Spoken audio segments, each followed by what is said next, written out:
capítulo 7, no livro de 1 Samuel. A arca voltou, né? Os filisteus devolveram, né? Então vieram os homens de Kiriat Jearim e levaram a arca do Senhor e a trouxeram à casa de Abinadab, no outeiro, e consagraram Eleazar, seu filho, para que guardasse a arca do Senhor.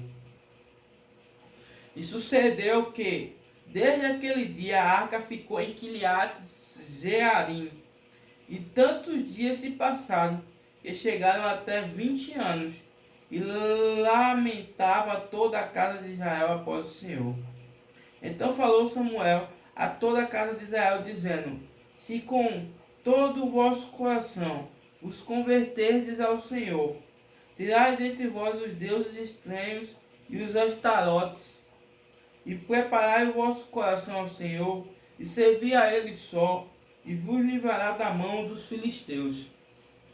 Então, os filisteus levaram a arca. Por onde a arca passada havia destruição, então eles não queriam a arca dos... Porque tirar a arca do povo de Israel significava que Deus não estava lá com eles. Então, eles não haveriam vitória, eles seriam destruídos. Só que por outro lado, estar com a arca no meio do seu povo era destruição também para eles, porque a mão de Deus era pesada sobre eles. Então eles resolveram devolver, né? Então os filhos de Israel tiraram dentre si os Balaíns e os Astarotes e serviram só ao Senhor. Depois do recado, né? Depois da revelação ali de Samuel, né? Disse mais Samuel: congregai todo Israel em Mispa e orai por vós ao Senhor.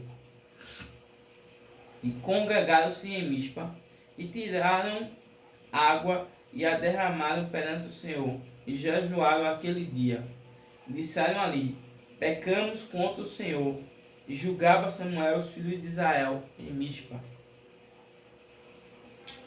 Ou seja, o pessoal se arrependendo, né? Novamente, quando o povo se arrependia e voltava o coração para Deus, Deus atendia aos seus pedidos, suas súplicas. Ouvindo, pois, os filisteus que os filhos de Israel estavam congregados em Mispa, subiram os maiorais dos filisteus contra Israel. O que, ouvindo os filhos de Israel, temeram por causa dos filisteus. Pelo que disseram os filhos de Israel a Samuel: não cesse de clamar ao Senhor.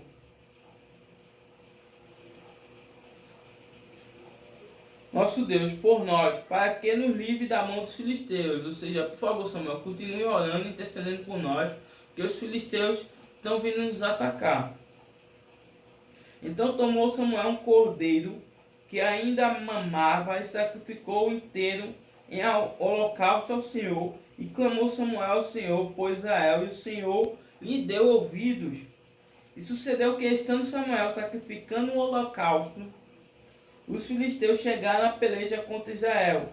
E trovejou o Senhor aquele dia com grande trovoada sobre os filisteus, e os aterrou de tal modo que foram derrotados diante dos filhos de Israel. E os homens de Israel saíram de Mispa e perseguiram os filisteus, e os feriram até abaixo de Bet-car. Então tomou Samuel uma pedra e a pôs entre Mispa e Sem, e chamou seu nome de Ebenezer, e disse: até aqui nos ajudou o Senhor. Assim os filisteus foram abatidos e nunca mais vieram aos termos de Israel, porquanto foi a mão do Senhor contra os filisteus todos os dias de Samuel.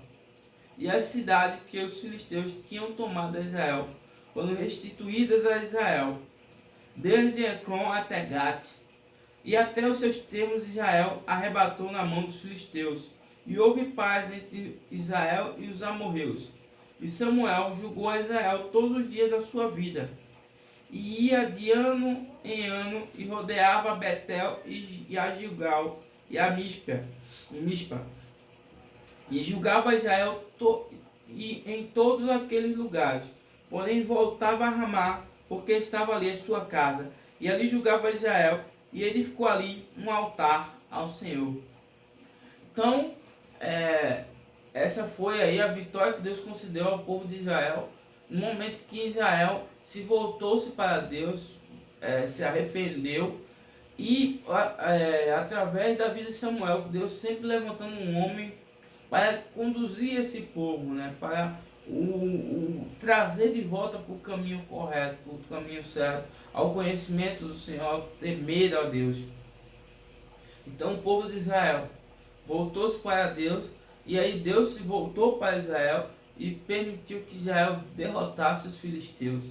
E Samuel foi quem ficou ali julgando o povo de Israel ali, como um grande líder, né? Um sacerdote ali, um líder, né? Que por muitos anos ficou à frente do povo de Israel.